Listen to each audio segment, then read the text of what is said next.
आज हम आपको क्या बताएंगे? स्वर संधि का ट्रिक। क्या बताएंगे? स्वर संधि का ट्रिक। स्वर संधि का ट्रिक, जिसमें विग्रह किए गए स्वर संधि को आप आसानी से पहचान पाएंगे। इस वाक्य को विग्रह किए गए संधि का पहचान आप बहुत ही आसानी से कर पाएंगे। जैसे अभी आपको हम बताए थे, इस प्रकार से अगर संधि विग्रह किया गया है, भोजस्य प्लस औदार्यम, अगर इस प्रकार से कोई विग्रह किया गया है तो आप इसको कैसे पहचानेंगे कि हमारी कौन सी संधि है? दिक्कत होगा ना पहचानने में। अगर हम मान लेते हैं यहाँ पे हो गया हमारा शु प्लस आगतम, तो विग्रह किए गए वाक्य को अगर हम पढ़े नहीं है तो आप बताने में, संधि का नाम बताने में समस्या हो जाएगी। तो आइए हम इस ट्रिक के माध्यम से बहुत ही आसान तरीके से पहचान कर पाएंगे। इसे भी आप 1 सेकंड में पहचान कर पाएंगे। ठीक? तो स्वर कितने होते हैं हिंदी में? 11 स्वर होते हैं, ठीक ना? तो 11 स्वर के माध्यम से हम ट्रिक आपको बता रहे हैं। ठीक? क्रम से लिखिएगा, जैसे ये स्वर है ना, ऐसे ना लिखिएगा। क्या लिखेंगे हम? अ, आ, ई, उ, रे, ए, ऐ, ओ और आ। ठीक? ये कितने हुए? 2, 4, 6, 8, 10, 1। तो इन 11 स्वर वर्णों के माध्यम से हम आपको बताएंगे। लिखने का कार्य थोड़ा बात करिएगा। अगर कहीं भी आपको समस्या होगा तो बताइएगा। तो इन 11 वर्ण को हम 3 भागों में बांटेंगे। कितने भागों में? 3 भागों में। 3 भागों में हम बांट देते हैं। देखिए, पहला और आपको बांटते हैं। इसे काबा मान सकते हैं ना? यस। एक ग्रुप मान सकते हैं। इसको हम ए नाम दे करके बोले कितनी? एक ग्रुप हो गया ये। इसमें कोई दिक्कत नहीं ना? नहीं सर। और दूसरे ग्रुप में हम डाल देते हैं ये 5 वर्ण को।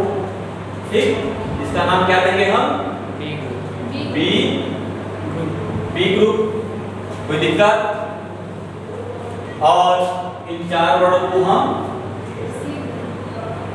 किस ग्रुप में डालेंगे? सी ग्रुप में। कोई दिक्कत? अगर हम आपसे पूछें कि ए ग्रुप में कौन सा वर्ण आता है तो आप क्या बताएंगे? अ और आ। ए ग्रुप में कौन सा वर्ण आता है? और किस ग्रुप में आता है? ए ग्रुप में। बस यही आपको ध्यान रखना है। बी कॉलम में कौन सा वर्ण आता है? ठीक? आपको क्रमिक देखना है कि हम किस प्रकार से लिखे हैं इसको। बी ग्रुप में कौन सा वर्ण आता है? बहुत बढ़िया। और सी ग्रुप में कौन सा वर्ण आता है? इसे जो आप छोटा या बड़ा है बोलते हैं, आपको हम बताए थे कि ये छोटा बड़ा नहीं होता है। कल बताया था ना? क्योंकि यह दोनों बड़ा है, क्योंकि 2 संयुक्त स्वर है। ये संयुक्त स्वर है ना, 2 स्वरों के मेल से बना है, तो दोनों में 2 स्वर है, कोई छोटा नहीं है। हम अपनी सहायता के लिए बोल देते हैं जबकि यह दोनों बड़ा है। ठीक? तो ए, ऐ, ओ, औ यह हमारा सी कॉलम में आता है, सी ग्रुप में। कोई दिक्कत? अब तो आप बता देंगे ए ग्रुप में कौन सा वर्ण आता है, बी ग्रुप में कौन सा वर्ण आता है, ठीक, और सी ग्रुप में इसमें कोई दिक्कत नहीं है ना? अब देखिए कितना आसान से, अगर हम आपसे कहें, आप लोग बहुत मैथ लगाते हैं, थोड़ा मैथ के माध्यम से हम आपको बता देते हैं। अगर हम आपसे कहें कि a प्लस a का मतलब क्या है, समझिएगा, बराबर a प्लस a या a प्लस a, कहने का मतलब ये है, यह फर्स्ट पद मान लेते हैं। क्या मान लेते हैं? फर्स्ट पद का अंतिम जो वर्ण है, अंतिम जो उच्चारण है, हमारा एक कालम का होना चाहिए। किस कालम का? क्योंकि ए प्लस ए का मतलब है ना, एक कालम का जो वर्ण है वही तो पहला वर्ण आएगा। तो फर्स्ट जो पद है, उस पद का मतलब जो एक कालम है ना, फर्स्ट पद का अंतिम उच्चारण एक कालम का हो, अर्थात और वो चाहे आप, यही मतलब है, एक का मतलब प्लस लगा हुआ है, फिर ये भी हमारा एक कालम का ही होना चाहिए। ठीक, सेकंड पद का प्रथम अक्षर भी एक कालम का होना चाहिए। ये भी हो जाए क्या, अ प्लस अथवा आप, कोई दिक्कत नहीं ना? ए प्लस एक मतलब क्या है, मतलब अ और आ के बाद अ और आ ही आए, यही ना मतलब है। अब एक और आपको बताते हैं, कहीं अगर दिक्कत होगा तो बताइएगा। हम यहाँ पे आपको लिखते हैं बी प्लस समान स्वर, तो बी प्लस समान स्वर, समान स्वर का मतलब क्या है, होता है असमान। असमान मतलब जो समान न हो, और समान मतलब जो समान, ठीक है? तो बी है, बी प्लस समान स्वर, पहला ऑप्शन किस कालम का होना चाहिए, बी कालम का होना चाहिए, ठीक ना? बी कालम का कोई भी वर्ण आए, इसके बाद उसका समान स्वर हो, बात बड़ी का। बी कालम में कौन कौन से वर्ड आते हैं, ई ऊ ऊ री, ठीक। अगर यहाँ मान लेते हैं हमारा ई आ जाता है, ठीक ना, तो ई का समान स्वर क्या है, जोर से बोलिए, ई। हाँ, ई का समान स्वर ई है। क्या वो समान स्वर है? नहीं है ना, यहाँ बोला क्या है, समान स्वर। तो ई के बाद हमारा ई ही होना चाहिए, चाहे बड़ा ई हो अथवा छोटा, ये दोनों समान है ना। अगर ऊ आता है तो ऊ के बाद क्या हो, समान स्वर में बड़ा ऊ हो अथवा छोटा ऊ, ठीक ना, ये समान स्वर है। अगर री आता है आपका, तो री के बाद भी री ही होना चाहिए, कोई दिक्कत नहीं, यही है समान स्वर का मतलब। अब एक और बात है, अगर हम यहाँ पे लिख दें a प्लस b, तो आप इसका मतलब क्या निकालेंगे? हाँ बोलिए, ऐसे नहीं बताना है, आप देखें लगातार a प्लस b है, तो अ और आ के बाद, इसके बाद अ और आ के बाद ई ऊ री आए, ये मतलब है पहला जो पद है, पहले पद के अंत में अंत उच्चारण एक कालम का होना चाहिए, अर्थात अ हो चाहे आ हो, इसके बाद बी कालम का कोई भी वर्ण आ जाए, यही है बी का मतलब। चाहे हमारा ई आ जाए, छोटा हो चाहे बड़ा हो, ठीक ना, ये हो चाहे ऊ हो हमारा, ठीक ना, बी कालम का कोई भी वर्ण आ जाए, यही मतलब है ए प्लस बी का। कोई दिक्कत बैठेगी, कहीं भी दिक्कत हुआ बताइएगा हमको। ए प्लस बी का मतलब क्या है, हम कैसे बताएंगे इसको, कि हमारे पास पुस्तक है नहीं है ना, लेकिन हम कैसे बताएंगे? ए प्लस बी हमको याद है, हम जान जाएंगे ए कालम में कौन से वर्ड आते हैं, अ और आ, और बी कालम में ई ऊ री। हम बोलेंगे अ और आ के बाद, और आगे बाद ई ई ऊ री आए। ठीक, इन बोलेंगे। अब कौन सी संधि होता है तब आपको हम आगे बताएंगे, ठीक ना। तो ये मतलब समझ गए आप। अगर कहीं भी आपको दिक्कत हो तो आप बताइएगा।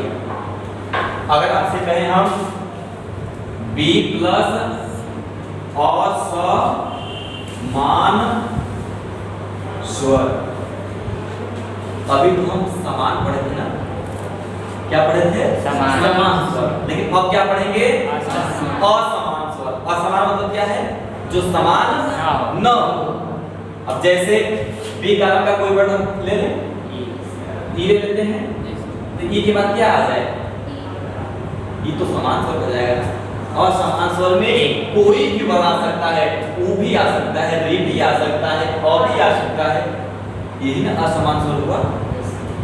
तो यहाँ पे ई के बाद हमारा ऊ भी आ सकता है, री भी आ सकता है और अ भी आ सकता है। ये समझ गए आप? कोई दिक्कत?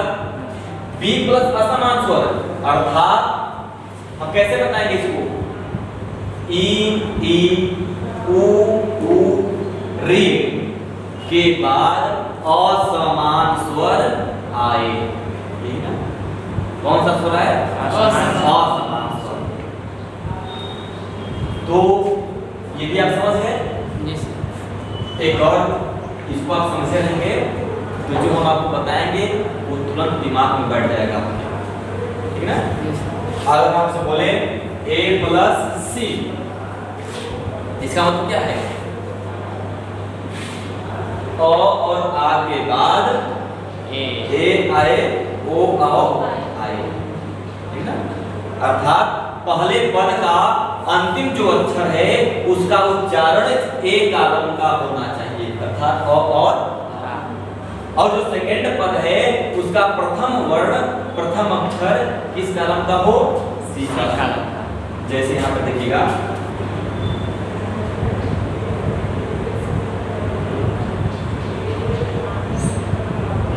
हाँ देखिए, अब इसको आप मिलाइए। ये प्रथम ये पद हो गया ना, ये कौन सा पद हो गया? प्रथम पद। ये कौन सा पद हुआ? सेकंड पद।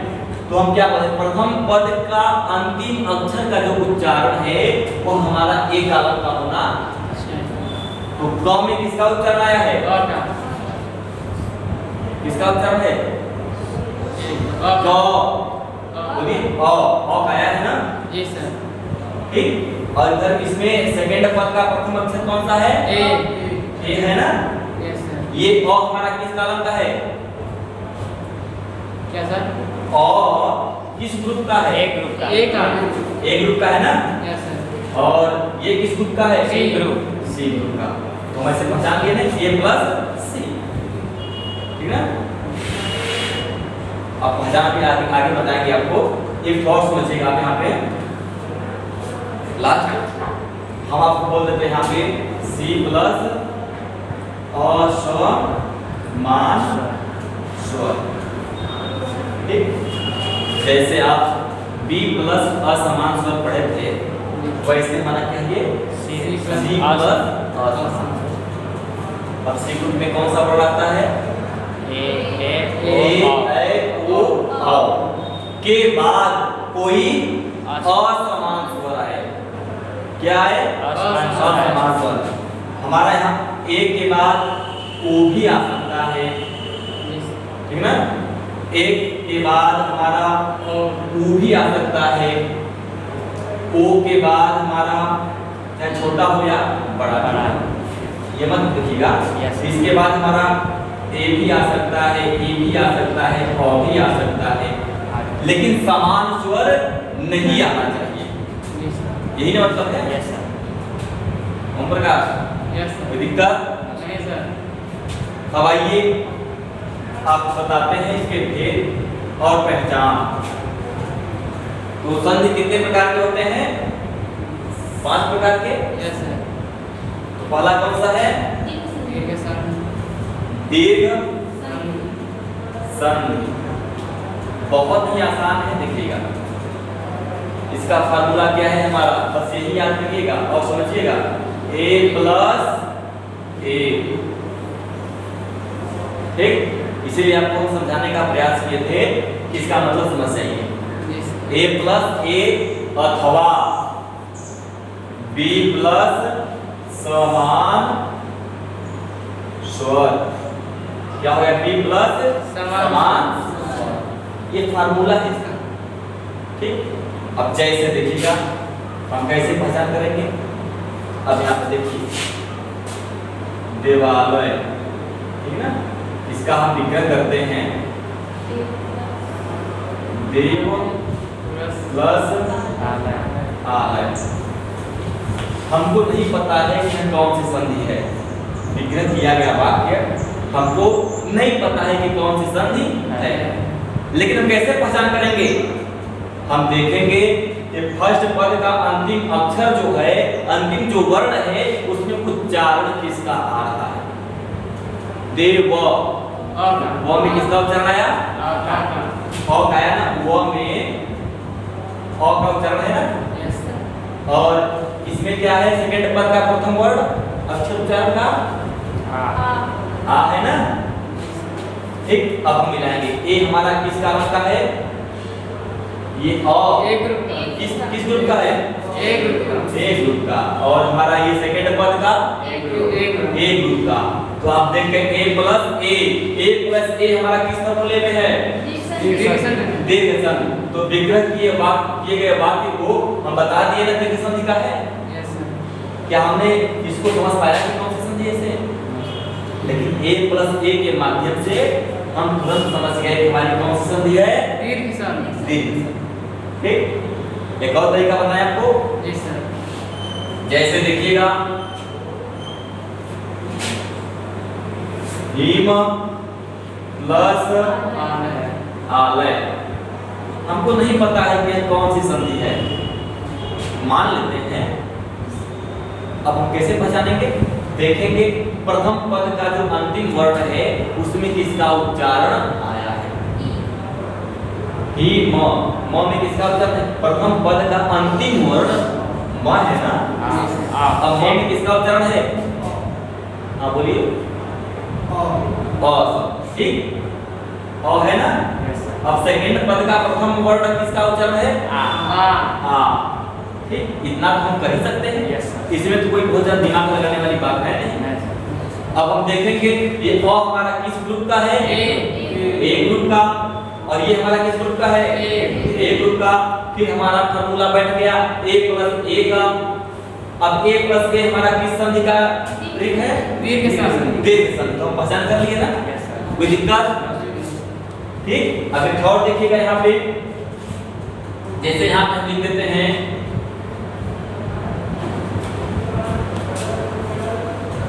ग्री प्लस आलय।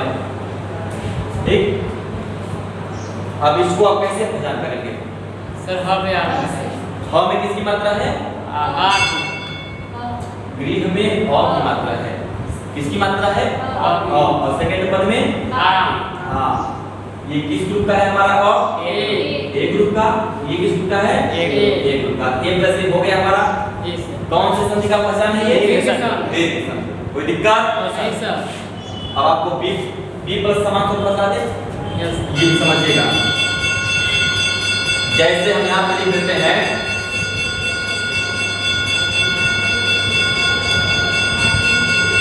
भानु प्लस उदय। अब मान लेते हैं हमको नहीं पता है कि कौन सी संधि है, ठीक ना।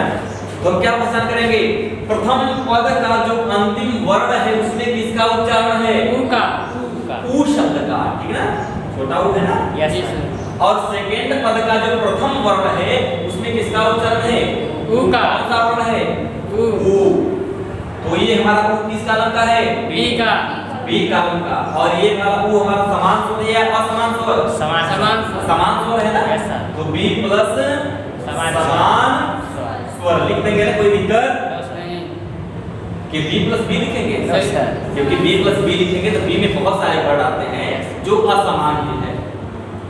ठीक ना। जैसे ई हमारा शब्द असमान हो गया, रे असमान हो गया, तो बी प्लस बी नहीं लिख सकते ना, इसलिए बी प्लस समान स्वर लिखेंगे। तो बी प्लस समान स्वर हमारा आ गया। आप देखेंगे बी प्लस समान स्वर हमारा कौन से ट्रिक में है, दीर्घ संधि में, पहचान कर लेंगे, कोई दिक्कत। एक और यहाँ पर बना लेते हैं, आपको देखिएगा,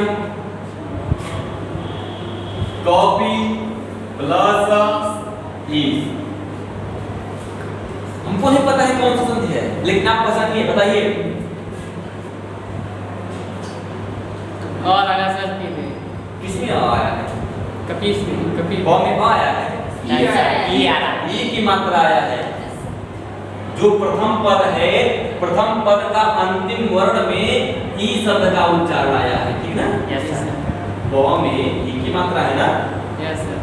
और इसके बाद कौन सा उच्चारण, सेकंड पद का प्रथम ई पद बड़ी, बड़ी, ठीक ना। अब हमारा ये किस ग्रुप का है, बी ग्रुप का। और ये हमारा ये सेकंड कौन सा है, बी। क्या समान स्वर है या असमान स्वर, समान। आपको ध्यान देना है, समान है या असमान, समान, समान स्वर है ना। तो यहाँ क्या लिखेंगे, समान स्वर, समान स्वर। स्वर।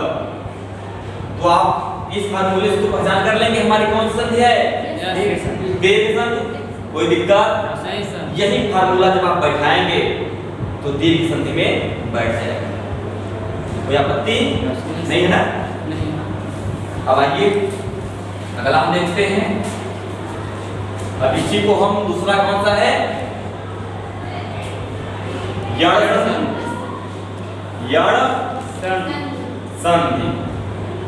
अब यण संधि में क्या देखना है हमको, बस यही याद करिएगा, बी प्लस असमान स्वर। इसका मतलब तो जानते हैं आप, ठीक, पहले बता ही चुके हैं आपको। बी प्लस असमान स्वर, फर्स्ट पद का अंतिम जो वर्ण है उसमें ई ई उ री हो, पर इसके बाद सेकंड पद का जो प्रथम वर्ण है वह असमान स्वर है ना। जैसे देखिए यहाँ पे हम लिख देते हैं सु प्लस आगतम। अब हमको मान लीजिए नहीं पता है कौन सी संधि है, पता है नहीं है, लेकिन हम पहचान करेंगे अपने इस ट्रिक के माध्यम से। अब देखेंगे 100 में जो प्रथम पद है उस प्रथम पद में अंतिम में किसका उच्चारण आया है। तो 100 में किसका उच्चारण है, ऊ का है ना, कि किसी और का है, हाँ बोलिएगा, ऊ का है ना। और सेकंड पद का प्रथम आ है, ये तो हम कर पाए हैं, इसमें कोई दिक्कत आपको नहीं सर। अब आप ये देखिएगा कि हमारा यह जो है ऊ किस ग्रुप का है, बी ग्रुप का है ना। Yes sir. और ये हमारा अ जो शब्द है असमान, समान स्वर है या असमान स्वर, असमान स्वर है ना। तो हम क्या लिख देंगे यहाँ पे, असमान स्वर। तो बी प्लस असमान स्वर किसका फार्मूला है, यण संधि का। कोई समस्या आपको इसमें नहीं है। एक और बता दें आपको, जी सर। आइए इसी को और बता देते हैं। जैसे यहाँ पे हम लिख देते हैं आपको यदि प्लस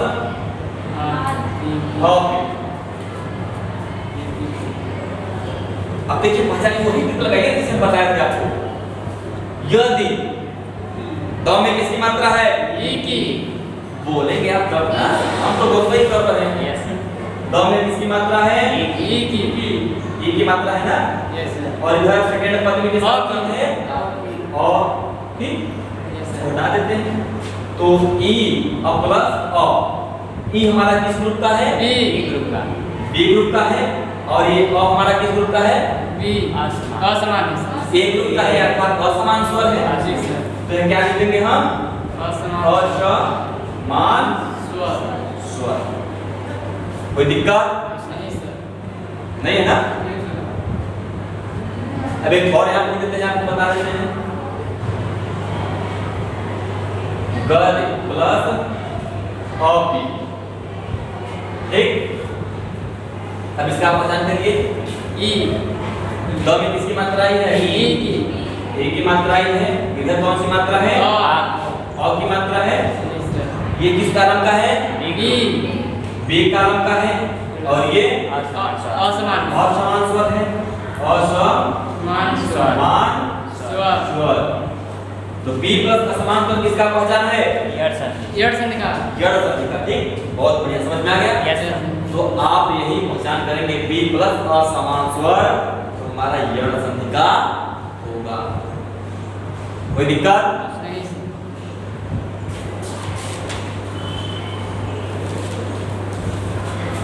अब अगला कौन सा है? गुण संधि। गुण संधि। संधि। अब गुण संधि में आपको क्या देखना है? a plus B. क्या देखना है? a plus B. अब इसका मतलब क्या है? अगर हमसे कोई पूछ लेगा a प्लस बी का मतलब क्या है, हम तो बोल दिए हमारा यड़ संधि का पहचान है a प्लस बी। लेकिन हम जिससे बोलेंगे a प्लस बी कोई मानेगा? हम कैसे व्याख्या कैसे देंगे, कैसे बताएंगे इसको? थ्योरी में हम जानते हैं एक ग्रुप में कौन सा वर्ण आता है? अ और आ। और बी ग्रुप में भी जानते हैं कौन सा वर्ण आता है? हम बोलेंगे देखिए भैया अ और आ के बाद। ठीक, क्योंकि पहला वर्ण कौन सा है? एक कालम का है ना। अ और आ के बाद। जब ई ऊ री आए तो वह हमारा गुण संधि होता है। ठीक, जब अ और आ के बाद ई ऊ री आए तो वह कौन सी संधि होगी? गुण संधि। तो बता लेंगे। यस। कोई दिक्कत? जैसे देखिए यहाँ पे रमा प्लस ईश। हमको नहीं पता है कौन सी संधि है में आती मात्रा। लेकिन हम वही नियम लगाएंगे, पहचान करेंगे प्रथम पद का जो अंतिम वर्ण है उसमें किसका उच्चारण आया है? आ आया है ना। Yes sir. आ। और सेकंड पद का जो प्रथम है ई है। यस। अब देखिए ये किस कालम का है? ए ग्रुप का है ना। और ये बी ग्रुप का है। तो आप जानते हैं a प्लस बी हमारे फार्मूले में है। और a प्लस बी फार्मूला किसका पहचान है? गुण संधि का। तो इस फार्मूले के तहत आप इसका पहचान कर लेंगे कि रमा प्लस ईसा यह हमारा गुण संधि है। कोई दिक्कत? नहीं सर। अब दो और बता करके आपको छोड़ते हैं। ठीक ना। एक और देखिए यहाँ पे गण प्लस ईस। गण प्लस क्या आप जानते हैं इसमें कौन सी संधि है? ड़ पे आ की मात्रा है। हाँ, ड़ में किसकी मात्रा है? अ की मात्रा है। इधर कौन सी मात्रा है? ए की मात्रा है। ये किस ग्रुप का है? ए ग्रुप का। ये बी। a प्लस बी किसका पहचान है? गुण संधि का। गुण संधि का पहचान कर लिए। Yes sir. कोई दिक्कत नहीं है ना?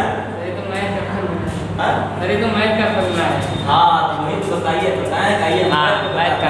Yes sir. यहाँ पे एक और होगा जैसे महा प्लस ऋषि हम बोल रहे थे ना। जी सर। तो महा औ में किसकी मात्रा है? आ की मात्रा। इधर कौन सी है? रे की मात्रा। ए किस कालम का है? ए ग्रुप का। और री बी ग्रुप का। ए प्लस बी किसका फार्मूला है? गुण संधि का। तो आप यही फार्मूला बैठाएंगे विग्रह किए गए वाक्यों में और जो फार्मूला बैठेगा वही संधि होगा। ठीक, लेकिन यह फार्मूला केवल स्वर संधि पर लागू होगा। किस पे लागू होगा? स्वर संधि। इसलिए यहाँ पे स्वर संधि लिख दिए। ठीक ना। अब आइए अगला हम बताते हैं आपको नंबर 4 कौन सी संधि है? वृद्धि संधि। अब वृद्धि संधि में हमारा क्या फार्मूला है? a प्लस सी। और इसका हम व्याख्या कैसे बताएंगे? टू ग्रुप में याद रखिए। हाँ बताइए। ए और आ के बाद ए है ओ और आए। हाँ, एक बार पुनः बताइए। ए और आ के बाद ये कहाँ है? जैसे आ और आ। हाँ, कैसे बोलिए आप? और आ और आ ए ओ के बाद आए नहीं, नहीं। घबरा जाइए। Yes sir. A plus C का मतलब है जब अ और आ के बाद ए ऐ ओ औ आए तो हमारा वृद्धि संधि होता है। कोई दिक्कत? दस नहीं सर। बैठ जाइए, बहुत बढ़िया ना। अब इसे एग्जाम्पल देते हैं आपको। जी सर। जैसे देखिए यहाँ पे हम लिखेंगे ए का प्लस एक, मान लेते हैं हमारा विग्रह किया गया वाक्य है। जी सर। क्या आप इसको पहचान पाएंगे कौन सी संधि सौ है? पे याद मात्रा। Yes sir. पहचान लेंगे? Yes sir. तो क में किसी मात्रा है? आप अ की मात्रा है, ठीक ना। और इधर कौन सी मात्रा है? एक हमारा अ किस कालम का है? एक ग्रुप का है। और ए सी ग्रुप। सी, ए प्लस सी किसका फार्मूला है? वृद्धि संधि का। वृद्धि संधि का। तो हम बैठाएंगे फार्मूला, अगर ए प्लस सी बैठता है तो हम बोल देंगे हमारी यह वृद्धि संधि। वृद्धि संधि। लेकिन ये हमारा बड़ी मात्रा होगी, ठीक ना। अभी फिर एक और देखिएगा, जैसे एक और बोल यहाँ पे जल प्लस और भी लवणीय भी मात्रा। हमको पता है कौन सी संधि है? Yes sir.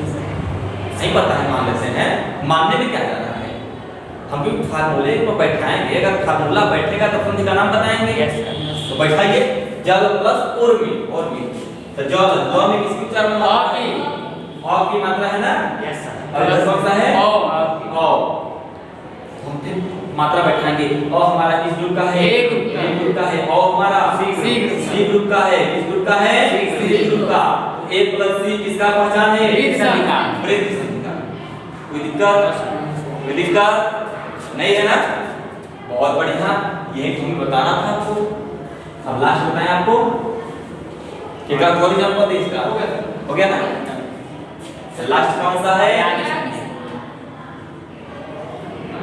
अयादि संधि। संधि। इसका फार्मूला हमारा है सी प्लस असमान स्वर। सी प्लस असमान स्वर। असमान को संदेह करते हैं हम लोग, जो समान ना हो। अब इसको हम कैसे बताएंगे? सी प्लस है ना, जी सर। तो बताएंगे ए ऐ ओ औ के बाद कोई असमान स्वर आए। ए के बाद औ हो सकता है लेकिन ए नहीं हो सकता। औ के बाद ए आ जाए हो सकता है लेकिन औ नहीं होना चाहिए। ए औ के बाद हमारा ये वर्ड आ सकता है लेकिन समान स्वर न हो। ठीक। अब जैसे देखिए यहाँ पे हम लिख देते हैं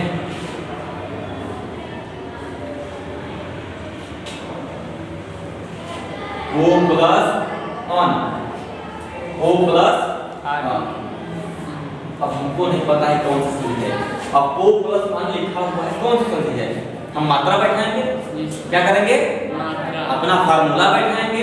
अब देखेंगे प में किसका उच्चारण है? ओ का। O की मात्रा लगी हुई है ना। Yes sir. किसकी मात्रा लगी हुई है प में? ओके। O की मात्रा है ना। Yes sir. और इधर कौन सा है? अ है। तो अ ये हमारा O किस कालम का है? सी ग्रुप से। सी ग्रुप से है ये। ए ग्रुप से यानी असमान स्वर का है। क्या लिख देंगे? असमान स्वर। ए प्लस सी प्लस ए हम कहीं लिखवाए हैं फार्मूले में आपको? सी प्लस ए कहीं लिखवाए हैं? सही सर। नहीं लिखवाए हैं। तो सी प्लस असमान स्वर यानी हमारा कौन सा संधि हो गया? आयात। एक और देख लीजिएगा यहाँ पे लिख देंगे नए प्लस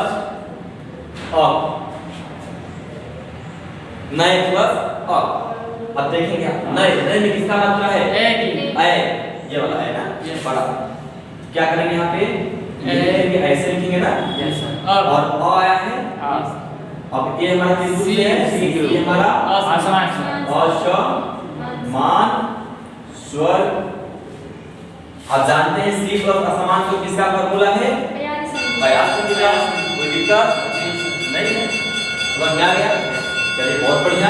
अगर कहीं समस्या होगा तो आप हमें बता दीजिएगा। ठीक।